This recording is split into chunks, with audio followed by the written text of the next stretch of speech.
선생님 안녕하세요. 초3 아들 집 공부 중입니다. 곱셈 단원에서 세 자리 곱하기 두 자리 카드 문제가 너무 어렵네요.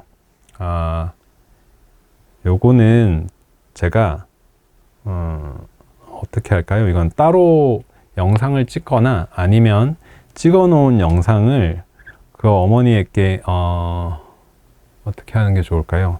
따풀에는 있는데 이번에 이제 찍는데 지금 다 설명해 드리기에는 좀 어려울 것 같아요. 그래서 정리해서 DM으로 보내드리겠습니다. 세 자리 곱하기 두 자리 수를 크게 만들고 작게 굉장히 어려워요. 복잡하고. 그래서 여기에서 다 설명해 드리기에는 어려울 것 같아요. 시간 관계상. 요거는 따로 보내드리겠습니다. 초남자입니다. 주 2회 수학학원 다니고 있고 수학학원 숙제 외에 엄마 숙제로 최상위 한두 장 풀고 있습니다. 최상위 문제 푸는 시간이 10분 내외고 결과도 나쁘지 않아요. 도형 단원은 더 빠르고 정확하게 풉니다. 초5인데 하루 수학 공부 시간으로 10분이 부족할 것 같은데 이렇게 해나가도 될까요? 시간을 늘려보고 싶은데 어떻게 해야 할까요? 연산은 학습지 하고 있습니다. 하루에 10분 하고 있는 게 중요한 게 아니고요. 시간을 늘리고 싶으시면 공부하는 양을 늘리시면 돼요. 시간은 그렇게 중요하지 않아요. 30분을 아주 집중하면서 꾸준히 매일 할 수 있는 아이, 그래서 그 30분 동안 학습량이 꽤 되는 아이라고 하면 그거 나름대로 성과가 있는 것일 테고, 저는 이런 시간에 대한 질문을 되게 많이 받는데 제가 아이들 20년을 가르치면서도 아직도 엄마의 마음을 잘 모르는 것 같아요. 시간보다는 무엇을 얼마나 공부하고 있는지가 중요하겠죠. 그래서 지금 어머니께서 최상위 한두 장 푸는데 이 한두 장이 10분 정도로 아이가 되고 있어. 좀 더 해야 될 것 같은데 라고 하면 양을 늘리셔야죠. 한두 장이 아니라 서너 장이 되게 하셔야죠. 그래서 진도가 더 빨라지게 하셔야죠.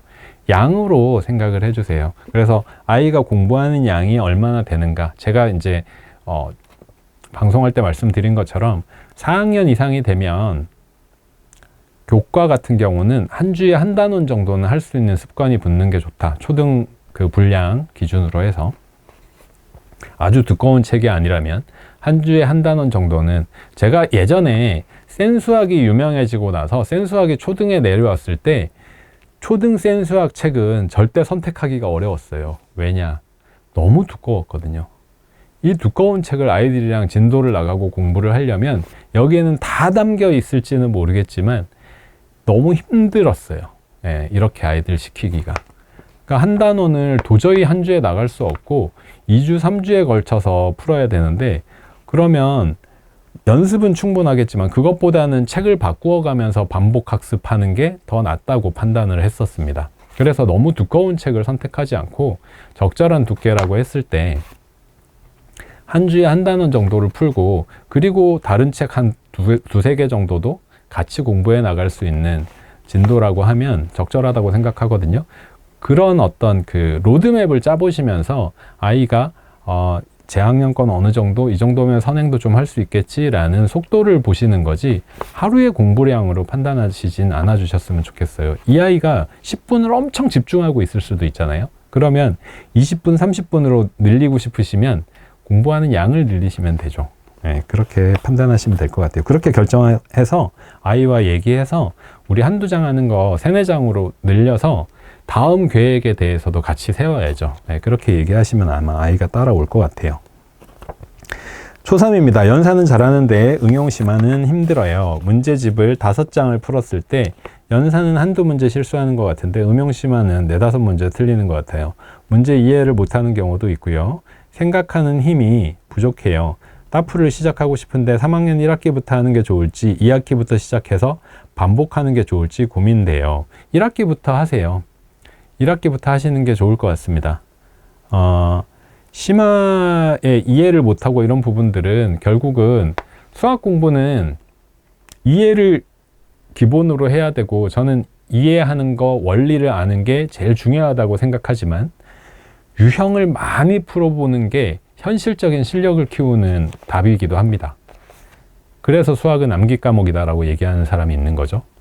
제 친구들 중에도 이제 있는데 그래서 3학년 1학기부터 하시라고 말씀드리는 게 다양한 유형들을 접하기 위해서예요. 지금 3학년 1학기라면 따풀 하실 때 3학년 1학기부터 하세요. 그러면 3학년 1학기에 나오는 유형이 있고 3학년 2학기에 나오는 유형이 있고 중요하게 반복되는 유형은 3학년에도 나오고 4학년에도 또 나옵니다. 예, 그래서 따풀 하시기로 결정을 하셨으면 3학년 거부터 보시기를 권장합니다. 다음입니다. 선생님 안녕하세요. 초등학교 2학년 남자아이 키우고 있는, 근데 어머니는 수학을 좋아하시지 않았던 어머니세요. 초3 1학기 정도의 선행, 1년 정도 선행하고 있습니다. KMA 경험, KMA 최종 모의고사 2회차 두 문제를 어떻게 설명해야 될지 DM으로 사진 찍어서 문제 보내주세요. 제가 풀어드릴게요. 넘어가겠습니다. 안녕하세요. 4월에 고민을 보내고 선생님께서 좋은 말씀 해주셔서 잘 유지하고 있는 초4 여자아이 엄마입니다. 지난번에 이 라방에서 사연 소개하고 말씀드렸던 어머니세요. 인스타 유튜브 방송 꾸준히 잘 챙겨보고 있어요. 많은 도움 되고 있고 따풀기 출시도 축하드려요. 자, 뒤로 쭉 넘어가서 Y지만에서 사고력 하고 있고 과외도 주 1회에 1시간씩만 하고 있고 거의 아이 스스로 하면서 1시간씩이 아이가 질문할 거 이런 것들을 선생님이 도와주고 있습니다. 진도는 연산은 중학교 1학년 1학기 거 하고 있고 개념은 아직 시작하지 않았고 심화는 지금 4학년 여자아이예요. 심화는 6학년 1학기 최상위 S 하고 있고 거의 2년 정도 선행되고 2, 3년 정도 아주 잘하고 있어요. 어릴 때부터 수학 좋아했던 아이래요. 6학년 2학기 최상위 S도 하고 있고 5학년은 중등이랑 연계해서 나오는 단원이 많고 어렵기도 해서 심화서를 2권이나 하고 넘어왔어요. 우와, 되게 잘하고 있네요. 6학년은 5학년보다 쉽기도 하고 아이도 쉽게 이해하고 풀어서 한 권씩만 하고 중학교 진도를 나갈까 싶은데 선생님은 어떤 생각이실지. 저도 비슷하게 생각합니다. 중학교 1학년 2학기하고 겹치는 내용이 많이 있고요. 한 권 정도 하고 중학교에 가서 해도 유사한 것들이 많이 나오고 중학교 때 좀 더 깊어지니까 아이가 쉽게 느낀다고 하면 뭐 입체도형이나 이런 것들은 거의 중학교 때 안 나오는 내용도 있거든요. 쌓기나 뭐 이런 것들은. 그래서 한 권씩만 중학교 오히려 5학년 게 더 깊어요. 약수와 배수라든가 이런 내용들이. 저도 이런 부분은 동의합니다. 그리고 중학교 진도에 나가면 개념 교재를 어떤 식으로 진행할지 과외 선생님이 정해 주시겠지만 개념서를 어떤 교재로 몇 권을 봐야 할지, 심화서는 어떤 교재, 개념서는 제가 선택했던 교재는 뭐 보통 교재예요.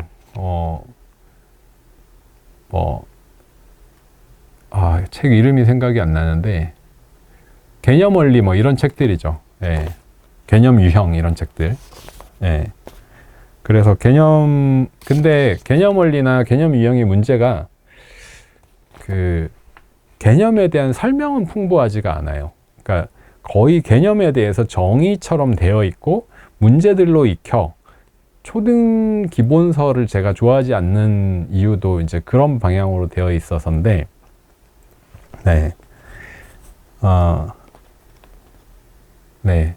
그래서 근데 선생님이 있으시니까 도움을 받지 않을까 생각돼요. 그래서 뭐 선생님이 있으시면 개념 원리나 이런 책들, 개념 플러스 유형 이런 책들로 하셔도 문제 없어 보입니다. 혼자 하면 조금 어려운 부분이 있긴 있는데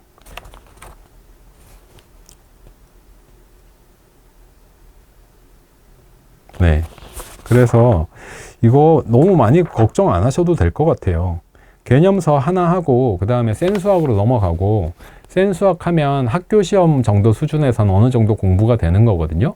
그리고 나서 심화서의 선택을 뭐 1품 정도로 할 건지 아니면 A급 정도까지 도전을 할 건지. 근데 이렇게 잘했던 아이라면 A급 정도까지 도전해봐도 될 것 같은데, A급까지 도전을 하면 그 학년 심화만 하는 게 아니라 정말 그 다음을 보고 심화를 하는 거거든요.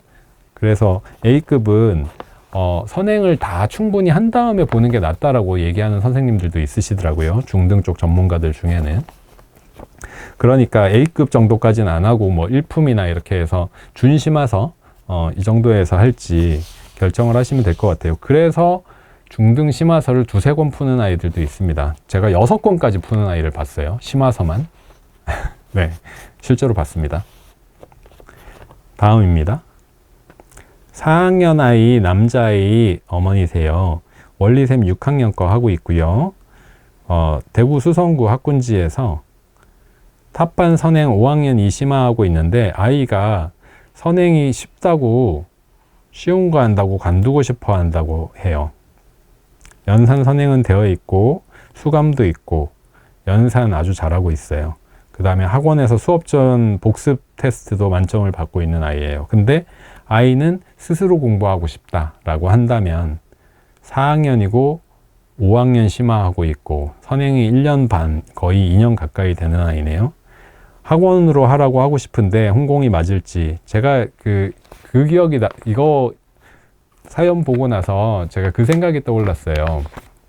제가 중학교 때 이제 공부를 열심히 안 하던 철없는 아이였지만 학교 시험은 잘 봤거든요. 벼락치기로 공부해서.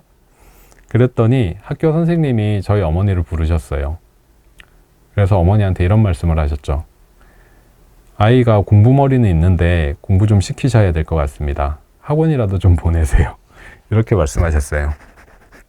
그래서 학원을 갔는데, 학원에 다니다가 제가 어머니께, 저는 그 기억이 없는데 어머니께서 제가 성인이 된 다음에 그런 말씀 하셨는데, 학원에 다니다가 제가 그런 얘기를 했대요. 학원에서 가르쳐 주는 거 너무 쉽다고, 그냥 혼자 하는 거하고 별로 차이가 없는 것 같다고.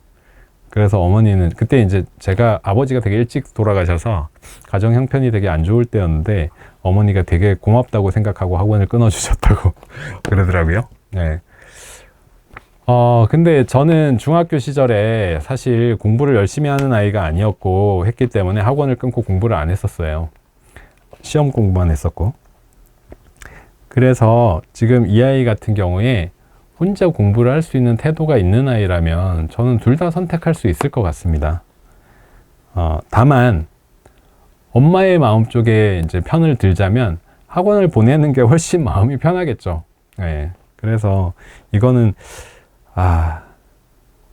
제 의견은 마음 편하게 학원 다니는 게 어떨까. 마치 저희 아들이 저한테 얘기했다고 사연을 말씀드렸던 것처럼 지난번에 저희 아들한테 오히려 저는 반대로 얘기했거든요. 너도 혼자 공부를 좀 해보는 게 어때? 고등학교 1학년 때인가? 혼자 공부를 좀 해보는 게 어때? 이렇게 이제 얘기를 했더니 완전히 혼자 공부하라는 마음은 아니었지만 이제 아이와 이제 그런 대화를 한 거죠. 네, 그랬더니 아이가 이렇게 얘기를 했죠. 학원 다니면 편하다. 네, 선생님이 자료도 많이 주시고 풀릴 것도 많이 주시고, 그래서 나는 나 혼자 하면서 계획을 세우고 지키고 하는 게 난 참 힘들었어, 아빠. 근데 학원을 다녀보니까 학원 선생님이 이끌어 주시는 것만 잘 따라 해도 이게 성취도가 꽤 되더라고. 그래서 나 그냥 편하게 학원 다니고 싶어. 혼자 하면 힘들어. 이런 얘기를 하더라고요. 이게 현실인 것 같습니다. 그래서 학원을 선택하는 게 편하게 공부할 수 있는 선택이 아닌가. 합리적인 선택인 거죠. 어떻게 보면. 그렇게 생각합니다. 근데 혼자 공부가 불가능하다고 생각하는 건 아니에요. 혼자 공부해서 잘하는 아이들도 되게 많고 그런 성향을 가진 아이들이 있습니다. 그래서 이거는 제가 옳다 그르다가 아니라 아이의 성향과 함께 판단을 해야 돼서 제가 정확한 판단을 해드릴 수는 없지만 두 가지가 다 혼재된 얘기를 말씀드릴 수밖에 없네요. 그래도 저는 어머니 편을 좀 들고 싶습니다. 다음이에요. 초2 남학생 원리샘 2학년 단계 6권 진행 중이고 2학년 1학기 디딤돌 기응 풀고 점프왕 수학 두 번째 반복 중입니다. 오답률이 60-70%에서 많이 좋아지긴 하지만 거의 다 맞지는 않거든요. 이번에 최대한 꼼꼼히 마무리하고 2학기 진도로 나가도 될까요? 네, 그렇게 하셔야죠. 2학년 1학기가 수 위주고 거기에 심화 문제는 자칫 말로 꼬아놓은 심화 문제들이 있을 수 있는데요. 그런 건 중요하게 생각하시면 안 됩니다. 문제집들을 잘못 선택하시면 말로 꼬여있는 심화 문제가 많이 있는 책이 있는데 경시 문제들 한번 보세요. 유명하다고 하는 성대경시 이런 거. 학교 시험? 수능? 말로 꼬여있는 수학 문제는 없습니다. 권위 있는 수학 문제는 수학 자체로 어렵지 말로 아이들을 어렵게 하진 않아요. 근데 2학년 1학기의 수학 내용은 사실은 많이 아이들에게 요구하는 건 없거든요. 그렇다면 아이가 어려워하는 어떤 유형들이 다음 학년의 반복, 다음 학기에 반복되거나, 반복이 되거나, 아니면 조금 전에 말씀드린 것처럼 수학의 본질이 아닌 것들로 어려워하는 걸 수도 있어요. 그러면 그 학기에 충분히 다지기를 하셨다면 넘어가셔도 될 것 같습니다. 중요한 내용이라면 다음 학기에 또 나옵니다. 그런 유형의 문제는 반드시 다음 학기에 또 나와요. 아까 말씀드린 것처럼 따풀이라는 책의 어느 학기에 나오는 어떤 내용이 되게 중요하면 다음 학기에 또 나오는데, 그게 제가 그렇게 판단해서가 아니라 모든 책들이 그런 유형은 학년마다 반복합니다. 그런 유형들이 있어요. 3학년 때 처음 배우는데 5학년에 또 나오는 게 있고, 그런 조건이 중학교에 또 나오는 것도 있어요. 반복되기 마련이에요. 어려운 관계에는. 그래서 지금 이 상태에서 2학년 1학기에 대한 심화 고민이시라면 2학기로 넘어가셔서 진도를 나아가도 될 거라고 생각합니다. 복습까지 하셨으니까.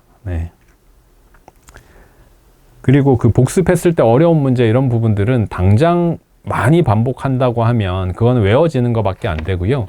이것들을 다시 만났을 때 잘 풀 수 있게 하는 거는 제가 배경지식이라는 단어를 굳이 사용을 했는데, 전반적인 수학 실력이 올라가면서 잘 풀게 되는 거지, 그것들을 외우게 하는 건 지금 당장의 어떤 그 임시방편밖에 안 되거든요. 수학 실력을 전반적으로 키워주려면 지금 그것에 매달리기보다는 이렇게 넓혀주는 것도 중요합니다. 그래서 넘어가 주셔야죠. 다음입니다. 초등학교 1학년이고요. 소마 B단계 2학년 단계죠. 플라토 교과샘 팩토이라고 있습니다. 자기 학년은 90% 이상인데요. 교과, 팩토, 플라토. 팩토도 90% 이상이면 잘하는 거예요. 소마 B단계 하면서 두 자리 연산 잘하긴 하는데 다지자고 하면 많이 틀려요. 100% 정답일 때도 있는데 정말 말도 안 되게 반타작할 때도 있어요.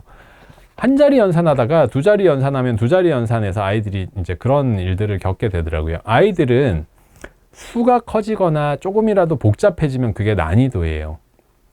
그래서 어려워하거나 집중력이 떨어지거나 하는 문제가 발생할 수 있습니다. 여기 100% 정답일 때도 있는데 말도 안 되게 반타작할 때도 있다고 말씀하시는 부분이 똑같은 두 자리 연산이면 이건 제가 볼 때는 집중력 문제인 것 같아요. 그런 것 같아요. 그리고 어떻게 했는지 물어보라고 하면 100% 정답인 날도 있다고 하면 거의 다 알 것 같거든요. 그래서 지금 1학년인데 처음 하고 있으니까 아직 완전히 익숙치 않아서 그런 것 같고, 앞으로 해나가면서 더 낫지 않을까 싶습니다. 이거는 100% 정답일 때도 있다고 말씀하셨으니까 이거는 제가 볼 때는 집중력 문제 같아요. 그래서 지금 1학년에서 이렇게 하는 지금 문제는 너무 많이 반복하시지 말고 이것도 다음 단계로 넘어가시는 방향으로 선택하시기를 추천해 드립니다. 복습을 해도 시간을 좀 두고 복습하도록 하세요. 그리고 지금 1학년이잖아요. 그리고 연산교재 소마 B단계만 빼고는 다른 건 다 1학년 심화 이렇게 하고 있잖아요. 그럼 이거는 결국 뭐 교과샘을 하든 팩토를 하든 사고력을 하든 교과를 하든 뭘 하면서 다시 반복되어 나올 거거든요. 그러면서 자연 반복 연습되게 하시는 게 더 좋은 선택입니다. 너무 요거 하나를 정확하게 하고 가겠다라고 하시기에는, 아니면 이렇게 하셔도 되죠. 딱 몇 장을 만들어서 테스트 해보는 거예요. 자, 여기에 90점 이상이 나오면 이제 이거는 덮어두겠어 이러면서 아이를 한번 테스트 해보시는 거죠. 이런 것도 괜찮아요. 그런 방법을 쓰시면 될 것 같습니다. 오늘 벌써 사연 소개가 끝났습니다.